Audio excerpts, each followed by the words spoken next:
Welcome, everybody, and thank you for joining us again. This is the Loyal Sons podcast. I am your host. Happy Hour edition. Yes, the Happy Hour edition here on a Friday. And finally, I have Mr. Brett joining me today. And thank you for joining, Brett. How you doing? Living the dream, man. Yeah. Living the dream. Have a pretty good week this week? You just never define the dream, so you're always living it. You know, that's true. That's true. I try not to set a goal because if you never meet the goal, then you're never failing. And it feels absolutely awesome. It's like dodgeball. Aim low. Yeah. Well, all right, everybody. I know this is late in the week. We are going to be giving you a abbreviated, shortened, however you want to word it, version of the podcast today, due to the fact that the South Florida and North Texas game is tonight, not very far from where Brett and I are located, and we need to get moving. So both of us got off work today and wanted to make sure that we got this recorded so we can get it published before the game start tomorrow. So quick rundown of what we're going to cover today. We're going to be jumping into a quick recap of the, post-mortem of the Iowa State-Cincinnati game last week out there in Cincy. Then we're going to do a quick run-through of the other games in the Big 12 from last week. And hopping into this week's games, just a little outlook on those, and then running through the Big 12 standings as well. Should be some really good, exciting discussion. And bonus, I made a promise in the very first episode that we would be the loyal sons not only of Iowa State, but the state of Iowa, the Midwest, and the greatest conference in all of college sports, which is the Big 12. Now, there's two things that kind of disagree with each other in that. And the fact is if we are loyal sons of the Midwest, there's numerous teams in the Midwest that may not be in the Big 12 conference. However, where we are from, we do have two neighboring teams. And a lot of folks who have listened to this podcast do have friends, family, whoever, coworkers that enjoyed it. But the feedback was, we're really hoping to hear something about Nebraska, or Iowa, and not opposed to it. So our neighbors to the east and to the west, we're going to be discussing last week's games and your upcoming games moving forward as well. So, Brett, your thoughts? No comment. All right. So hopping into just a quick review of the Iowa State and Cincinnati game last week, Brett, did you have a chance to really give it an in-depth watch? Honestly, I kind of watched it live. Right. And was I surprised that they kind of just stuck in the mud the first half? No. I know I've said this before, like that week 0 game. I think that is just, as I said before, on that week 0 game, it's a week, but then they're traveling internationally. And I know they came off a bye, but it has to mess with you. Yep, and absolutely. That's been one of my biggest concerns is how are they going to keep the momentum, the energy after, the schedule they've had. And stay healthy, right? Yeah. Which we're seeing is an issue. And any teams that go over to Dublin, the storyline goes as follows. Every team that goes over there comes back with essentially a curse. Or I shouldn't say every team, a majority of teams. And it's not just the losing teams either. The teams that go over there and win that game come back. Or just, I shouldn't say Dublin, that travel overseas for that week 0 game, come back, and the season's a little bit rough for most of them. And I think we were gambling on house money with the great wins that the team, that the boys had. I'm kind of like you, catching up with them a little bit, maybe. Yeah, like credit to them for rallying and, having that unbeaten streak, getting up to 4. It's just, I think the toll was due. I like that outlook. And that's a great outlook to have too, for any Cyclone fans that are in a dark place right now due to the fact that, let's be honest, until the second half, that was an absolute ass kicking. And there were multiple factors. The defense essentially looked like they didn't know where they were supposed to be at any point in the first half. It just seemed like they were out of position. And a lot of that has to do with the fact that you have 2 NFL caliber corners that are out for the season. It's almost like I go back to the movie Remember the Titans. You cannot replace a Bertier, right? Strong side, left side. But when those guys are out, the entire, and I listened to multiple coaches in their interviews throughout the week, and it wasn't just we've got to move a player here, we've got to move a player to this position, or make sure that we've got people that are playing corner that are going to be able to go out there and be not as good as John Tez and Coop, but the entire defensive strategy had to change. I don't think people realize how hard that is. A lot of what I heard was, why couldn't they tackle? Myself included did say that, or did ask that question. But why are they able to, just run through our defense like they were standing still? Well, I think that obviously I'm not John Haycock, but when you throw an entire strategy out the window, or a defensive, I'm not going to say through the playbook out the window, but just your overall focus for the game, whether it be we're going to focus on a scrambling quarterback and containing him. And not like Sorsby is one of the best dual threat quarterbacks in the Big 12. Some will disagree with me on that, but that's my opinion. And you have to develop an entire game plan around him.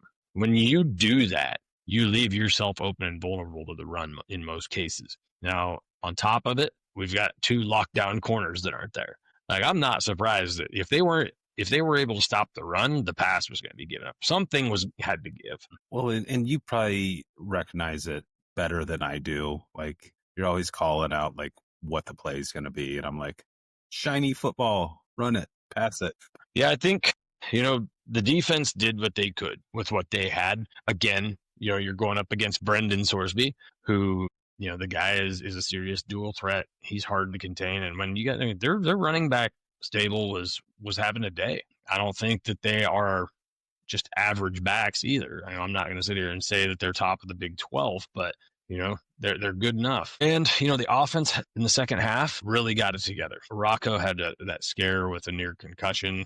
I freaked out there, inside, thinking like, okay, if he goes down, season is done. With Moberly and all the backups we have, I don't know a ton about if they have the ability to come out there and step right into Rocco's shoes like Brock Purdy did years ago, but at the same time the offense came out and they got it together. Rocco was slinging it. Running game was kind of helping out a bit, but overall in the end, and I wanted to get your thoughts on this, they made it. Those boys showed some heart.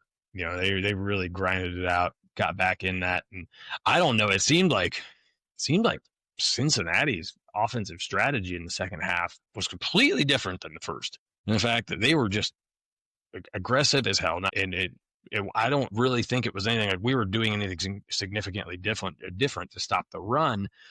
But it just seemed like they started kind of playing reserve, almost like, we're up by, 31-7 or 31-14 or whatever it was at half. And I think they did what, people accuse Campbell of doing most times, and that's just sitting on the lead.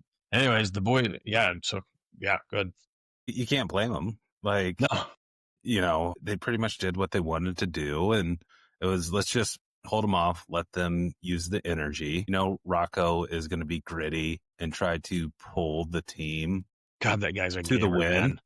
I like him more and more and more every single week. Yeah. And I hear people talk about how he's not as good. There are critics out there that say he's just an average quarterback at best. And I strongly disagree. You can't, his heart alone takes him above average. And that's where, like, I'm a huge fan, is he's going to give it his all, and he's going to do what he has to do to try to win. He tried running back on the field before they had cleared him to go back out. Yeah. So, like, since he's sitting there and they're like, okay, we owned the first half, let's just maintain it. And, their defense luckily made some stops, like big stops. And, that's how they kind of pulled it out and got the W. And then we get into the fourth quarter, which was the biggest circus I have seen in one quarter of a game in quite a while, with the penalties. The self-inflicted, or I should say the pain that was being self-inflicted on Cincinnati, and then we did it to ourselves. So I actually had the thought on that. I was like, holy crap. I finally know how Oklahoma and Texas fans feel when the Big 12 refs are really trying to win the game for their team. Uh-huh. And I'm like, Yeah. wow, this is what it's like when the refs are throwing flags for your team. And it felt Right. dirty.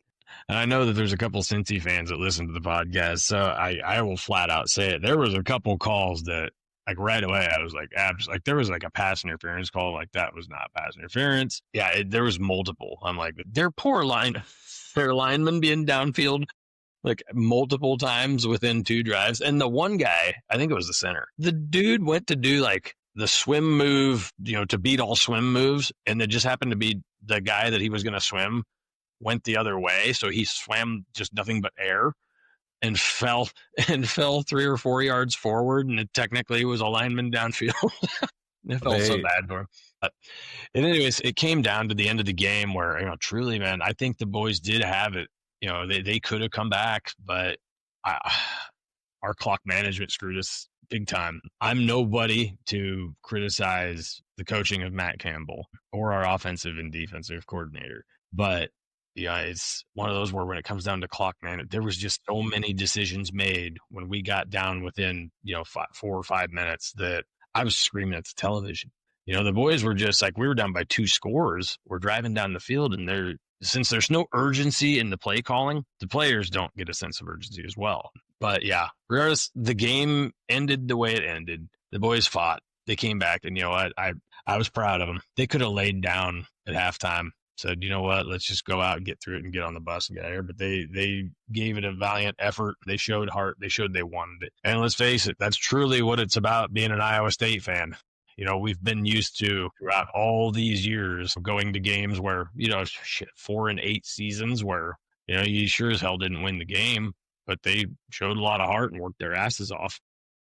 Like at one point during the game, I'm like, oh yeah, that's why, they stayed at 14. The media knows, like, this always happens when they talk about, Rocco Beck being a Heisman candidate. And then I pause and I'm like, whoa. Yeah. That never happened. No.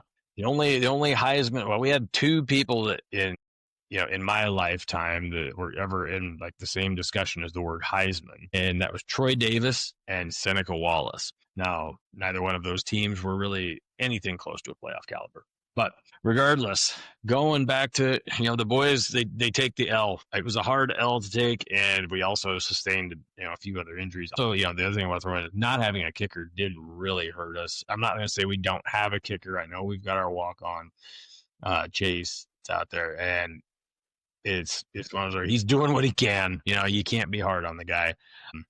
He's on the field. I mean, I would be shitting myself if he put me out there and expected me to kick a field goal to try and tie the game or bring us back. So here's where I feel spoiled again, because we had stud kicker, but before that we had ass alley, and we're like, where is this going to go? And now we're like, well, our kicker. I kind of miss the days where like our kickers were like everybody's favorite person on the team. They were mostly average or terrible, but everybody absolutely loved them. Like Culbertson, like Tony Yelk was a pretty decent kicker.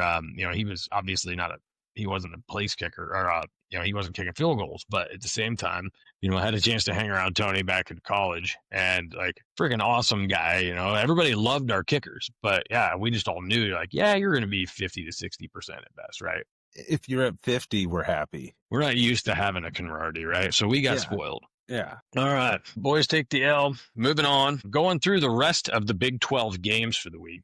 Or for last week, sorry. So we're looking, I'm just going to run through these really quick, Brett. Texas Tech. You and I actually were watching that a little bit together. And I think I was kind of disappointed. I was thinking it was going to be more of a game. I had hope that, I'm not going to sit here and say I had hope that Texas Tech would lose. It was more, I had hope that Houston was going to be a team that would surprise everybody, and give them a little bit of a game.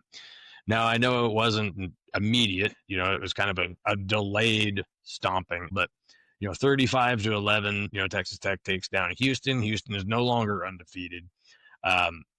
Texas Tech's defense actually was the surprising factor, which this is the crazy thing. Texas Tech these days plays defense. Yeah. And 10 years ago, if somebody had said anything about Texas Tech's defense, nobody would have known a player on the roster outside of anybody that goes to Lubbock. My question would have been, they have a defense? Right. Exactly. So they held Houston to under 270 yards of total offense, and that's been a somewhat high power offense.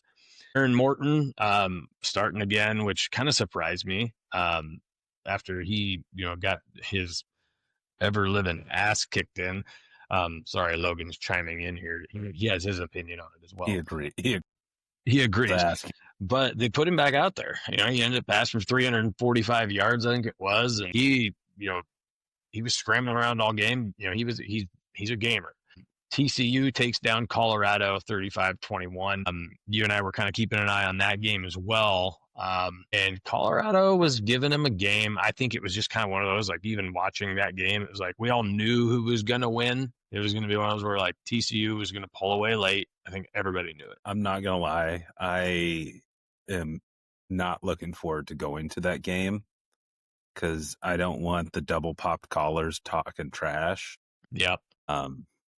TCU is an interesting experience. It is an interesting experience. So with Colorado coming to town, with the Deion effect coming back, and we all know what happened the last time Colorado visited TCU with Deion. So Chandler Morris, Hoover threw for 4 touchdowns. It's funny because, like, one of the big stats that stood out is they talk about, like, well, they only held Colorado to this many yards. Like, Colorado really doesn't have a huge running game. Their quarterback is often, if he's not leading in rushing, he's right behind the leading rusher. But TCU's defense stepped up and really helped them put this one away. Baylor and Kansas State, that was a complete dumpster fire of an ending. I don't know if you had a chance to watch it. It was going on the same time as the Iowa State Cincy game. I had ESPN Plus up on my cell phone, actually watching it while I was watching the Iowa State Cincy game. But yeah, the ending of it was something that really was interesting. So Baylor, puts themselves up 35-34. And I think there was between 30 and 40 seconds left for Kansas State. They drive down the field. I'm not going to go into the long drawn out story. There's some disagreements on everybody's perspectives on some penalties that were called and yada yada. What, you mean Baylor got some calls? No way. Yeah, it was something, man. Anyways, yeah. So Kansas State, so Baylor goes and takes the lead, but to go ahead and touchdown late from Sawyer Robinson. So I said field goal. But Kansas State gets the ball back, drive down the field. Technically, this is where the debate came in. There was a play that it was a long pass play, I believe, where Kansas State technically should have scored a touchdown or might have scored a touchdown, but they said that I believe the player stepped out. I might be talking on my ass right now. But anyways, they ended up going for a field goal, and it gets blocked. And it just kind of falls right in line with K-State's season thus far. Yeah, like almost there, and just can't get over the hump. I'm like, probably the most entertaining thing is the quarterback's dad and uncle going to get in a fight again? His dad and his brother. Or brothers. I think the uncle broke him up, or the other brother. Okay, the uncle is the responsible one. Then. Yes. But it was one of those where, in Jared C and I, in like previous episodes, we're talking about, like, he and I actually were both pulling for Kansas State due to the fact that, like, watch them run the table, and all of a sudden they're a Big 12 title contender at the end of the season, right? After the shit show that they started with, right? But, yep, so Kansas State's waiting to see some greener pastures, of course, here. But Arizona State takes care of business against Oklahoma State, which we're not even going to bother talking about because I feel so bad for Oklahoma State right now. That they are just a ship with holes in it that just keeps getting lower in the water. Yeah. All right, looking at KU and UCF, Central Florida or Middle Florida, however they're called.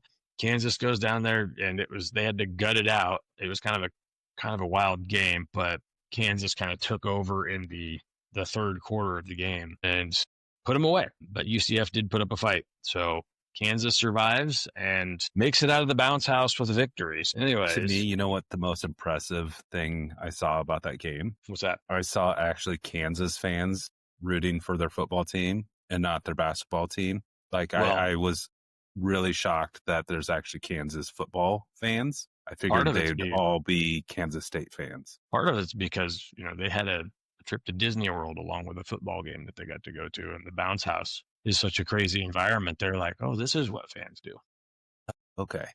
Yeah. I just know, like, when I was in Kansas City, everyone was Jayhawks basketball fans and Kansas State Wildcat football fans. And it blew my mind. Well, I mean, I've seen similar with certain schools that had a baseball program that made the College World Series, and all their fans were wearing football jerseys. So We're not going to name that school. We're going to be nice. We're going to be nice. We're going to give them flowers. We'll leave that is true. thorns on, but that is true. Flowers. Well, that is a brief rundown of last week's games. Again, we're not going to spend a ton of time on that because of the fact that it's already Friday and our games start again tomorrow. So moving into previews of this week's games. So we're going to, Brett, let's run through really quick, the other teams' games. I shouldn't say the other teams' games, the rest of the games in the Big 12, and we'll touch on the Cyclones game last here. So kicking it off, we've got UCF at Cincinnati. So UCF now has to travel into the wild environment of Nippert Stadium that Iowa State had to. And I didn't realize until I heard a couple different commentators say this. Like, they were talking about Nippert Stadium like it's notoriously a hard place to go into and play.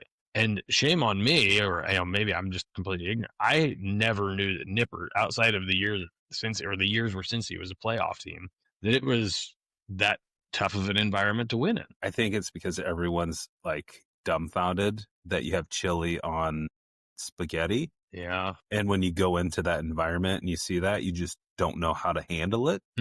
So it just makes you go crazy? Yeah. And you're like, why is there chili on spaghetti? That does not work. That is an interesting perspective. And that take was sponsored by Skyline Chili.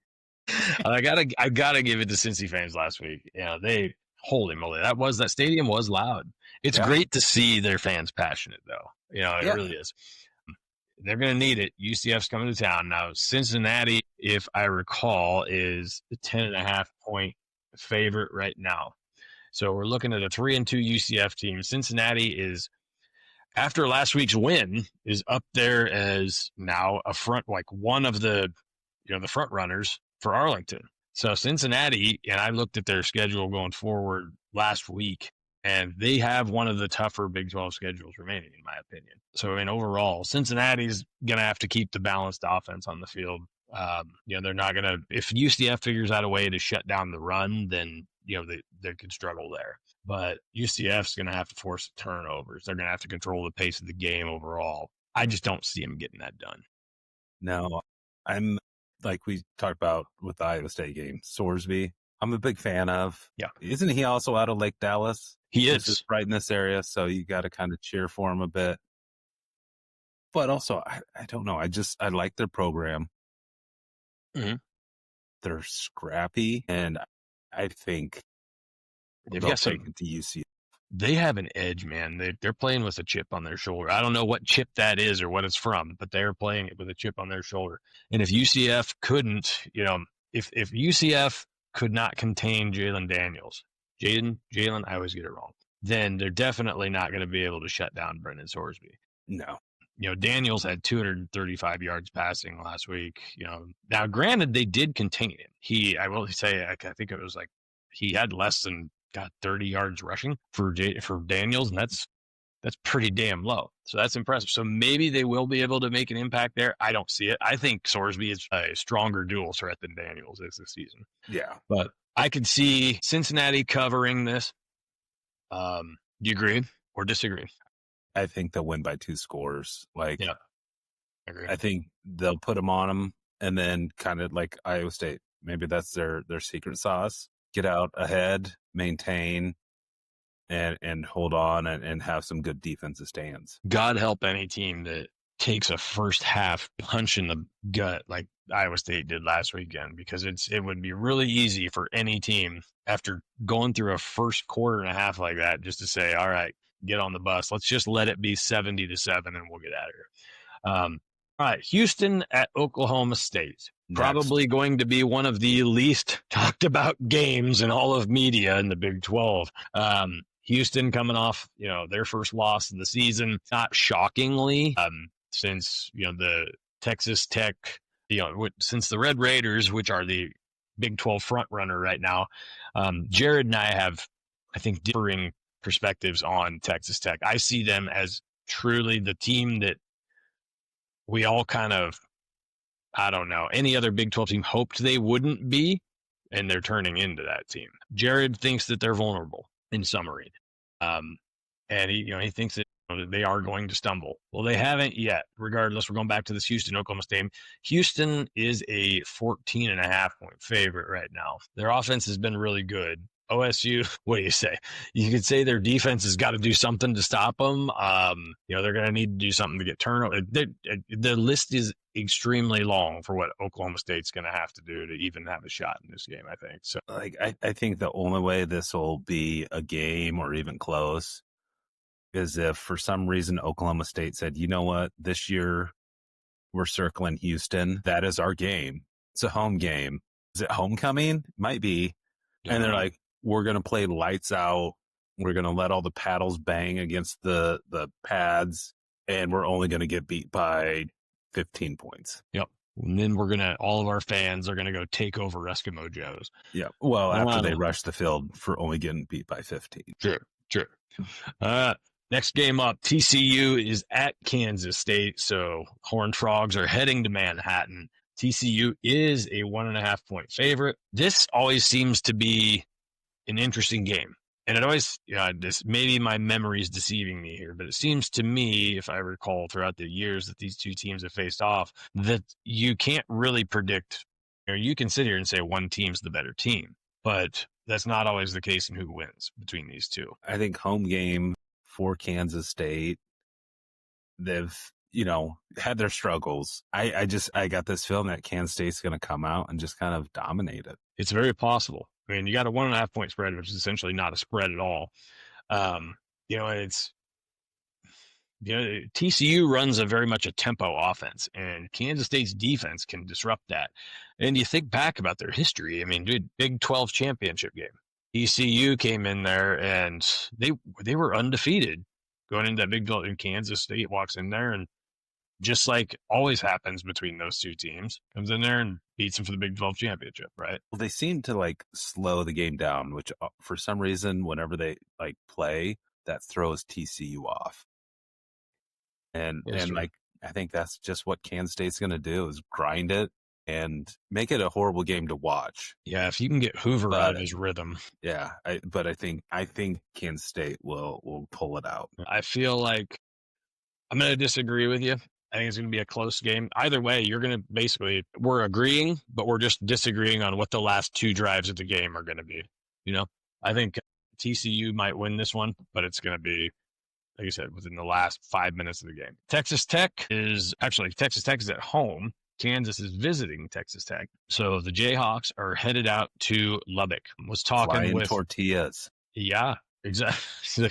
They're going to get the tortillas tossed at them. And this is an interesting game because Kansas is one of those teams that I think Texas Tech, if anybody's going to beat them, they're going to have a quarterback that their legs are just as big as a threat as their arm. And in talking with our friend, who's a former running back for KU, he thinks that they've got a shot. Now, granted, former running back for KU, of course he's going to say they have a shot.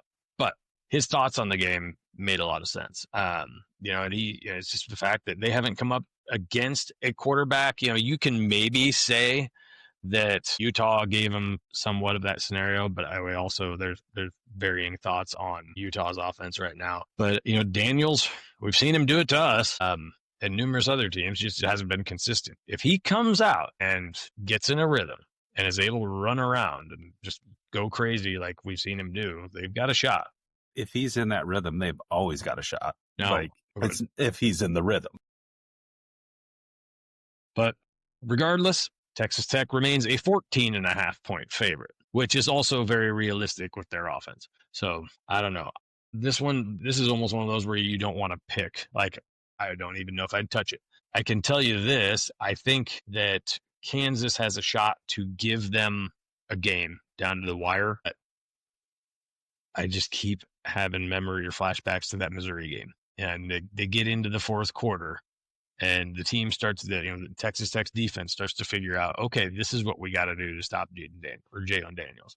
And once that happens, I don't know if it's going to be over a 14.5 points. I don't know if they're going to cover a 14.5 point spread, but I could see it being a 2-score win. Yeah, I could definitely see it being a close game until the fourth, and then Texas Tech pulling away. But also, like, this one, I just don't know, because I can also see Kansas saying, you know what, Texas Tech, you're the top. Everyone's talking about you. Mm-hmm. This is the time where we're going to show up, and we're going to show out, and we're going to beat you at home. Yep. Now, winning in Lubbock is not, some people will disagree with this. Some teams in the state of Texas that are no longer in the Big 12 will disagree with you on this. It's not easy to win in Lubbock, and their fans love their fans, by the way. They're amazing. Absolutely. And that's also something when you say that around certain fan bases in the state of Texas, they kind of give you a look, but had nothing but great experience. If this podcast ever gets big, I want to do a Texas, like a spot from Texas Tech. Hell yeah, man. When Iowa State's not playing them. Yeah. Because I think even when they are playing them, we were, like, as I say, we were out there. We were out there for one of Breece Hall's best games in Lubbock, and their fans were awesome. But yeah, so I could see Texas Tech covering this one. BYU at Arizona. This is also a weird game in the fact that, BYU's ranked 18th right now. Arizona not ranked. BYU is a 2.5 point favorite going down into the desert, or Arizona State's more in the desert. They're going down to Tucson, but I think BYU does have a slight edge, and Arizona's passing game, really, I mean, if they get their passing game going, we've seen what Fafita can do. I just don't think Arizona has enough physically to give BYU a game. I can see them winning by a touchdown or more, but I could also see if Arizona gets in a groove, man, like this is another one where Fafita gets going, and we've seen what he does when he catches on fire. He can be one of the best quarterbacks in the Big 12 if he's confident. He's got a rhythm going, and BYU has been suspect in a few games this season. They remain undefeated regardless. But yeah, so I can see this. I think Arizona's going to blow their doors off. All right. That is my prediction. You heard it here, folks. Take that one to the bank. All right. The Sun Devils go to Utah, and ever since Utah played Tech, they've kind of been a storyline that, took a back seat to other teams. So Utah is still in the mix, very much at 4-1. Arizona State, ranked 21st in the nation, is also 4. Now, Utah's defense and their home field advantage obviously make them a favorite here. They're a 7.5 point favorite over Arizona State, which is shocking. Let me make sure that is up. It's actually 9.5 right now. I don't understand why. I know Arizona State has struggled in some games. They lost to Mississippi State, which everybody just hammered them for that. Mississippi State, look what they've done since, right? Now, they did get killed by A&M last week, but regardless, they're hanging in there in the SEC with the top-tier teams. And, yeah, I mean, Arizona State's going to have to really generate those big plays. Those are what, their explosive plays are what helps them really win their games. But if Levitt can get in a groove, and if he's connecting, they have a shot to take this game out there in Utah. But we'll see. I can not go against Arizona State. Reigning Big 12 champions, their coach. Like, I know they don't have Scattaboo, but I still love their coach. Yeah. And, it's one of those two where, as Iowa State fans, anytime anybody brings up Arizona State, you're like, you kind of smile, but in your head and your heart, you start hurting because of if you were in Arlington, like, whooping. God. The only thing that made that better is when we got in the debate with the Arizona State fan about how Iowa State, we win or lose, or if we win or lose, we still booze. And they got mad. They're like, no, that's us. Yeah. Again, another fan base I had a great time with. Yeah. But Arizona State, like, I can't change my perspective on them because of what we saw and what they can be. They don't have the battering ram, Cam Scattaboo. He is currently knocking people on their ass in the NFL right now, and apparently hyping himself up for games by smacking his head against a brick wall and scaring the hell out of his own teammates. So I feel like they're still a team that, I think they could go into Utah and pull us out. I'm going to pick this as the upset. This is my one upset. I think that they're going to do it. I'm never confident in Utah. Like, ever since they came in, they're supposed to, like, dominate the conference, and they've just let people down. Well, they've And only I let their think own fan base down. Yeah. I They just, still, yeah, they still have not won a Big 12 home game. exactly. Yeah. Like they were supposed to be the cream of the crop. They, made sure like they let all the Big 12 know that they're better than them. Yet, They still do. come on. Yeah. They still do. Regardless, yeah, I'm going to say that I think Arizona State goes in there and pulls this one off. What are your thoughts, man? I hope Arizona State does. I'm rooting for them. Again, I've never met a Utah fan. My reference of Utah is Urban Meyer. Alex Smith, But come on. that's true. Okay. But I just can't personally find myself rooting for Utah. So I got to go with my heart on this one and be like, Arizona State's going to win. All You can right. sit there and be like, Brett, you're an idiot. But that's Nope. not the first time I've been Not called at that. all. Not at all. You've seen how my picks go. I literally said on last week's episode, if anybody heard my picks from the previous week, just stop listening to me. All right. Well, where we stand in the Big 12 right now, we have 4 undefeated teams, or Big 12 undefeated teams, I should say. So sitting at 2-0, Cincy, Arizona State, Tech, and BYU. They've separated themselves from the 2-1 pack, which includes Iowa State, Baylor, hanging in there, Kansas, I guess, and Kansas. And then we move on down to 1-1, which includes Arizona, Houston, TCU, and Utah, and then Kansas State at 1-2. And then we have our winless, which is Central Florida, Oklahoma State, Colorado, and West Virginia. So right now, the cream is starting to rise to the top a little bit. I still think we're going to get to the last week of the season, and you're going to have one team that is a lock into the Big 12 title game, and you're going to have possibly 6 teams that are we're going to have to have a tiebreaker. And isn't that what's great about the Big 12? Like, it's just crazy. Last year, like when they did the tiebreakers, like people just call in and be like, hey, we're coming down for the game. Like that was so awesome. Yeah. And I reviewed the tiebreaker criteria, or I should say attempted to review the tiebreaker criteria late last week, early this week. It's like trying to learn a foreign language. Well, yeah, like you just on go, like the 18th tiebreaker, what was the moon and which way was the wind blowing, and that team won. Tiebreaker was which town had the better cuisine. But championship odds, according to Fox Sports, Texas Tech is sitting at -120 right now to be in. Arizona State is sitting at +700. Utah sitting at +1,000. Cincy at +1,100. Cincy being up there, man. That game last week, I can't say it enough. I know I sound like a broken record here, but that game boosted them big time. Yeah. BYU and TCU sitting there neck and neck, essentially. Iowa State has become a dark horse. Like the boys got proven to do. They're now at +1,600. Isn't that the greatest place to be for like Iowa State? Absolutely. I say it every year. When we come into the season with hype, I hate it. I absolutely hate it. All right. Well, that's a rundown of last week's Big 12 games and the upcoming Big 12 games. Now, the game of the week for us Cyclone fans, we did not forget to cover this. Just want to make sure we gave it ample time. So Iowa State goes to Boulder. This is an afternoon kickoff, mid-afternoon kickoff. Right now, spread was it's moved back and forth. I'm going to pull it up and check it real time here. It is at 2.5 right now. And this has gone up to 5.5. It's gone down to 2. It's bounced all over. Mainly because there's so many questions. Defensively, we don't have necessarily our identity yet. Carson Hansen, I don't know if we'll have him for the game. We've got Big Citrus that's still dealing with his injury as well. And it's just there's so many questions out there. And there's some people saying that ever since Rocco took those 2 smacks to the head, he hasn't been the same. Now, granted, we're sitting here like last week people were talking about how Rocco had a rough game. And you look statistically, and the dude had, if you didn't watch the game and just looked on whatever sports app it is and looked at his numbers, you're like, that dude had a hell of a game.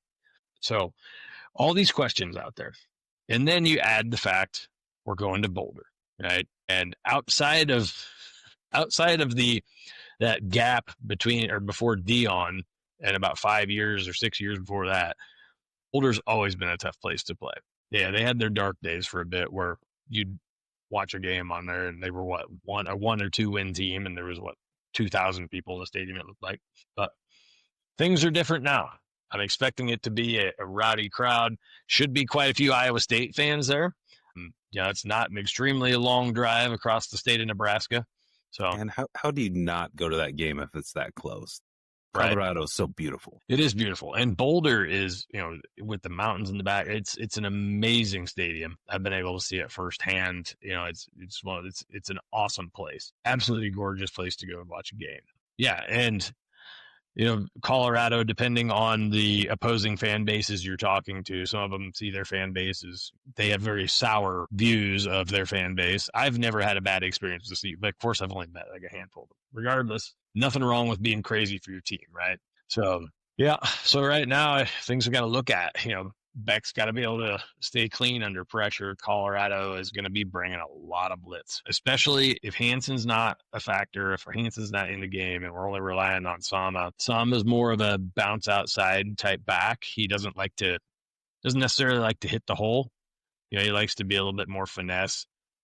And if you're bringing, I could see Colorado bringing blitz because they're not going to be as concerned with that. The biggest area that Iowa State's really going to have to exploit is Colorado's weak run defense. But how do you do that when you don't have our straight, north and south runner, right? But I think that's the opportunity for Sama. Like, he hasn't had the K-State game. Mm-hmm. He hasn't really come up against an extremely weak defensive front yet. Outside, I should say in conference. And I think that's his opportunity, but I think mostly this is a Matt Campbell game. Yeah. How can he get them refocused and motivated Matt's to go good in at that there? Too. Yep.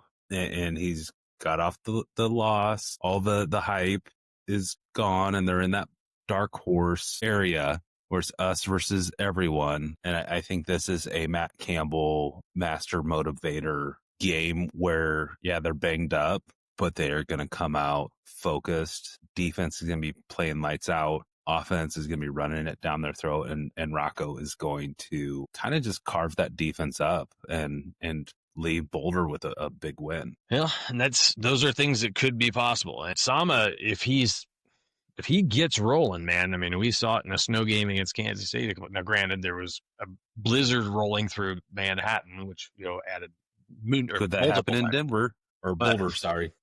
Yeah. If he gets rolling, and he gets in a rhythm, you never know. Now, there's an area where we could use this game to benefit us in the long run, and it's not being talked about enough.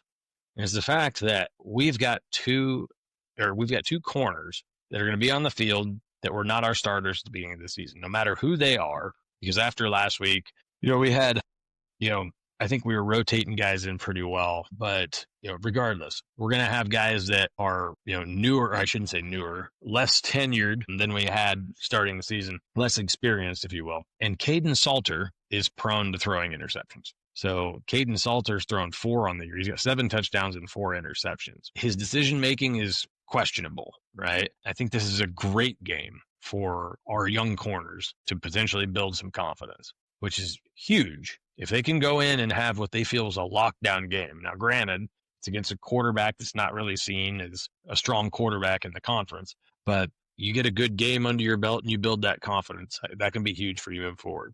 People seem to forget that each one of these guys, like Jontez and Coop, at one point in time in their career, they were the young guys stepping into the role. And it takes 1 or 2 good games for you to take that step up to where you are the guy, right? So this is a game where they could take advantage of it. I see this. It could be a blowout.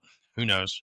I think it's going to be a close game, but I think we've got the defensive edge. So I can see this being a 7 to 10 point game. Don't ask me why I'm saying this with any ounce of confidence after last week, but I can see Iowa State pulling this one out.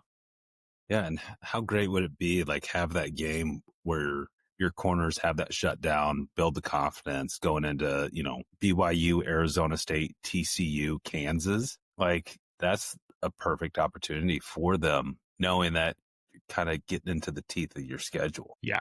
You want to get your, I know I've been dropping probably too many 4-letter words on this episode, but this is the one where you want to get your shit together this week because you're going through a gauntlet. And this is the team, if you're going to do it, you got to do it against. All right. Well, the game is a 2:30 kickoff Central Time tomorrow. Go Cyclones, and we wish you boys the best of luck. For you fans that are going out to Boulder, enjoy it. I know that some of the Cyclone Fanatic guys are going to be there. Some of the Iowa Everywhere guys are going to be out there. So should be a good time overall. Now we've got a few other things we want to cover before we end this episode. I shouldn't say it that way because we want to make sure that we give enough focus to these areas because these are important to people that are listening to this podcast. And, growing up where we grew up, Brett, even though we weren't fans of, the Nebraska Cornhuskers, you knew about it. I probably at times knew more about the Nebraska football team than Nebraska fans did.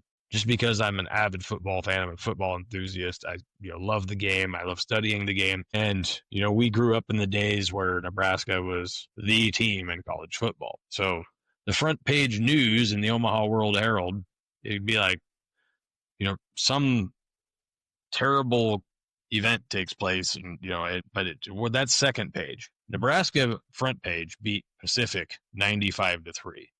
Yeah. We had no choice. But so we're going to hop into this really quick.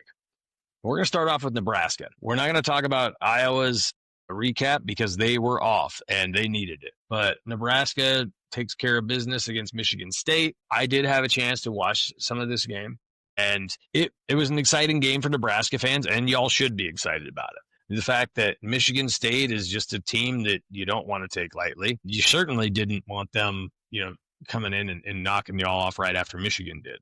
But they were a team that Nebraska was the better team, and they should have won this game. Now, was it close for a bit? Yeah, it was like Nebraska would pull away. Michigan State would bring it close. Nebraska would start to kind of edge away. Michigan State would pull back close. But again, like everybody knew, I think, watching the game, Nebraska's eventually going to take this one home. But Emmett Johnson for Nebraska, 3 touchdowns, and one of their lockdown safeties, which is weird to say a lockdown safety, but Singleton had 2 picks in the game, so the defense stepped up as well. But interesting thing, the offense totaled just 261 yards. Is definitely Nebraska. Patrick Mahomes would be very upset. But also, like, Matt Rule, love that guy. Hated him at Baylor. Because he's a good coach and, strong defense. Mm-hmm. And he's just a winner. And it doesn't matter what the stats are. Yeah, you put up 260 yards, but did we get the W? The difference, exactly. The difference is in the coaching, or I should say the eras of coaching prior to Matt Rule, Nebraska was in a ton of close games. One score games would just be, if you went through their entire season, 60 to 70% one score games, right? And sadly, it would be, they'd win 3 games or 4 games or whatever it was that season. As numerous people stated, they were the best 3-win team in the nation one season or something like that. Yeah. Matt Rule has changed that mindset. In those games, they're finding ways to win. Now, this isn't one of those games. Like, I think they knew they were the better team the entire, but that's exactly the point. They knew they were the better team. Mm-hmm.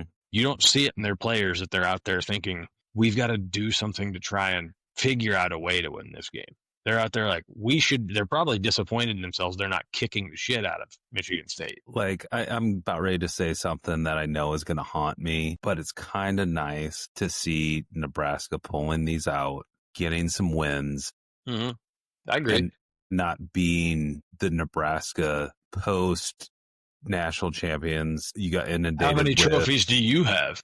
Yeah. And I'm getting the Nebraska University tattoo. And then you ask them, like, oh, when did you graduate? They're like, I didn't go there. Yeah. You ever been to Lincoln? No. So, like, post that, it is very nice, like, post Solich, to see him just kind of getting piss pounded. But now, like, with Rule, I'm rooting for them to. I think the anti-Nebraska fans from, Western Iowa or, the Midwest have kind of faded away a bit because they were bad for so long. It's kind of like, how can you start feeling still... bad for them? Yeah. And it doesn't hurt that, like, if they get good, they get to take on like Darth Vader and blow up the Death Star of Ohio State and Michigan. Well, I don't think that's a long shot for sure. But I But will I'm say hoping- there is one team at the end of their schedule that definitely is not enjoying seeing Nebraska rise up. And that's like looking at two idiots at the bar getting ready to fight. You just like, you sit there and you're like, man, I need another drink because Get this is some popcorn and sit and watch this. I don't care who wins. I just want to see them both get knocked out at the same time. As we're actually introducing a portion of this episode, and the future episodes where we're going to be discussing these teams. But so Nebraska's defense steps up. They win that game. Iowa was off. And looking at our week 7 previews here. So we're going to kick it off with, we'll just keep it going with Nebraska here. They are traveling to Maryland. They are a 5.5 point favorite. Keys that they really got to watch here, Dylan Raiola, they've got to make sure they protect him. Maryland has a hell of a pass rush from what I went and looked at. I had a chance to watch a few of their games this year. Say, Maryland has a football team still? They do. I actually we'll discuss, the Big 12 overall or Big 10 overall standings here in a bit. But, Maryland's not a team that's really a threat for the title, but, they're still a team you don't want to. Nebraska's really have to focus on establishing the run game. But they also got to limit turnovers, man. And that's the big key here. Field position probably going to be a huge factor in this game. I really think if Nebraska protects the ball, they're gonna take this one home. We can sit here and come up with all sorts of scenarios to make this sound like, a game. But granted, anytime you got to travel from the Midwest to the East Coast, to the Midwest to the West Coast, that's also a factor. But haven't really heard of Maryland being a tough environment to go into. I think Nebraska's got it. They're talented enough. They're the better team. They should probably go in and take this one home. I mean, right now, outside of, a few flub ups against Michigan, they'd be undefeated. This is a team that should go in there and handle their business. Not really much more to review on that one. Iowa has to go to Wisconsin. Now, I'm going to ask this because I guarantee your response is going to be hilarious. How much do you know, Brett, being an Iowa State and Big 12 fan, about Wisconsin this year? Aren't they going to fire the old Cincinnati coach? That's all That's the one thing isn't it? Yeah, like Cincinnati, they were good, and then their coach went to Wisconsin, and like, is he still the coach? He is. He Okay. is. Yep. Now, this game is an anomaly because it sounds like Gronowski's going to play. I really don't know. Kirk Ferenz keeps, player injuries so tight to the chest that, and I know it frustrates a lot of the Iowa fans out there too, because he'll sit there and say, well, no, he's day to day. And the guy might have a broken leg. But at the same time, like they had a scare against Indiana when he went down, and they didn't put him back in the game. I think they were trying to, whatever. Anyways, I don't know if he's the same Gronowski that, was playing against Indiana at the beginning of that game that can move. He came out of the locker room after he went down against Indiana with the knee brace on. And you never want to see a quarterback that can scramble with a knee brace on. I don't know if it's still needed or not, but Iowa's going to have to rely on the running game, which they've got a few talented backs in their running backs table. But really, they're going to have to rely on that. They're going to have to help Gronowski out as much as they can. Wisconsin. Oh, go ahead. So let me. I'm looking at like the year stats. They both played 5 games. Their quarterbacks have passed for about 360 yards all season. Top rusher has 217 yards, and the top receivers 179 and 158 yards. Oh yeah, not offensive powerhouses. This screams like an awful game. It does. If you punt enough, you're going to get a turnover and get a field goal and win it 3-0. It could be. Now, this is where I get baffled. So I've had a chance. I don't know why I say I've had a chance. And when I've had my multi-view up watching, 3-4 games at a time on Saturdays, Wisconsin has happened to be playing somebody that was in my multi-view, and I've sadly put myself through kind of paying attention to a few of their games. And I've watched Iowa. I'm sorry. And it's fact, this is a 3.5 point spread. They're going to score 3 points for the whole game. But Wisconsin I don't know. There's somebody seeing something that I'm not, because Wisconsin I think Iowa, if Gronowski's playing and they get a running game going, I'm telling you right now, this could be a 28-10 game. Because Wisconsin, like they just, when their offense is on the field, I mean, dude, they scored 10 points against Maryland. They scored 10 points against Michigan. They scored 14 against Bama. And against Miami of Ohio, they scored 17. The only team that they have gotten past the teams in scoring against was Middle Tennessee State. So what was your prediction again? I honestly, like I said, if Gronowski's playing, and if he is even 90 to 95%, and they get the running game established, this is a 28-10 win for Iowa. Are they playing 28 quarters of football? How many overtimes? Wait, no, anymore you get 1 yard, so they'd have to play like 2.3 million overtimes to get to that score. And it is in Madison. Madison is a shell of itself comparatively to previous years. I mean, some of these games, man, you look and it's like the stadium looks like half full. Well, it's hard to jump around when you have walkers. It is true. Or you would just rather go drink at the bar than go to the stadium. Yeah, because it's going to be 3-0. And that's because there's going to be a defensive turnover at the 1 yard line. They're not going to be able to punch it in. They're going to have to kick a field goal. So otherwise, the game's going to be 45-45. So Brett's predicting a 3-0 win by who? Don't care. Like, it's going to be the probably worst game to watch. And could be. Maybe Iowa kicks that field goal because that's what they're used to. Could be. I'm going to go the opposite direction. I already said, I think Iowa, I think they're going to get it going if Gronowski is healthy, because they're back up. I watched him play against Indiana. Hoofda. Boy. Yeah. When you talk about it, is their backup quarterback their punter? He's not their punter. I believe he's a transfer from, I can't remember, it's an SEC school. Anyways, the kid, obviously gets thrown in against Indiana, but you want to talk about, Gronowski wasn't putting up huge numbers that game either, but the difference in his presence on the field versus their backup, just the gap was insane. But, yep, I'm going to say if he's healthy, that this is, like I said, probably 15 to 20 point win. Okay. All right. Before we finish up really quick in the Big Ten, Ohio, this was funny. When I was bringing up the Big Ten standings, Ohio State and Michigan are the two undefeated teams. And it's like, just every year, Michigan, no matter how much they're considered to be falling off, happens to still be hanging it.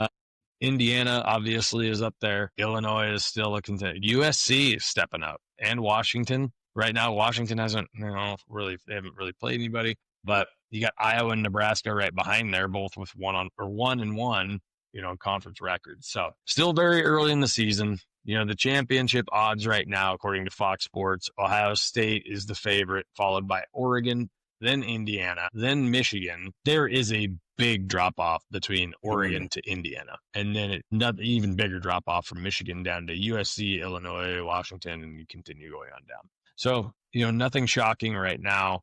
Good luck to both teams. Good luck to both fan bases this weekend. Hopefully Iowa, y'all have a healthy quarterback.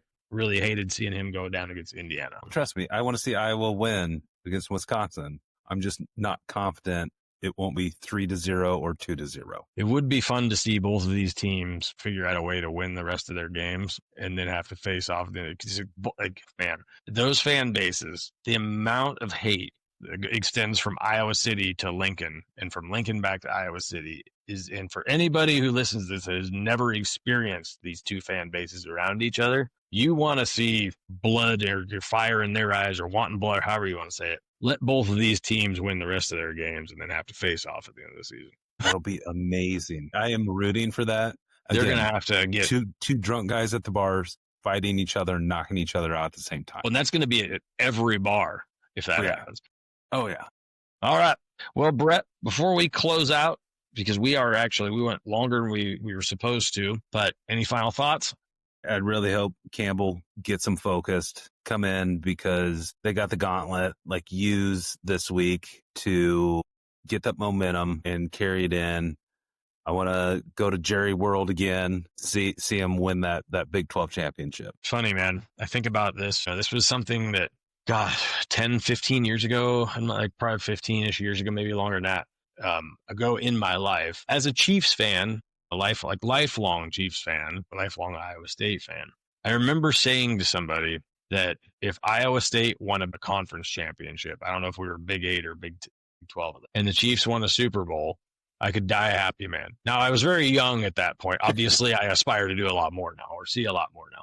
But then the Chiefs go and win multiple Super Bowls, and Iowa State goes to the Big 12 championship twice. And I remember sitting there thinking, dear God, it's going to happen. Who would have thought this back in the mid-90s, right? But yes, to see them figure out a way to pull off, especially, it's going to be tough, man. But it starts with each week. Right. So they got to go to Boulder and they got to take care of business. Like I said, fans that are going to Boulder, have a great time. Root for our boys. Be loud. Good luck to our boys out there. And we're going to close it out. So thank you all for listening this week. We will, I'm going to do a better job of making sure that we have a consistent day of the week that we are recording on moving forward. And thank you for listening. And have an ice cold bush light on us. Enjoy. And we'll talk to y'all next week. See y'all.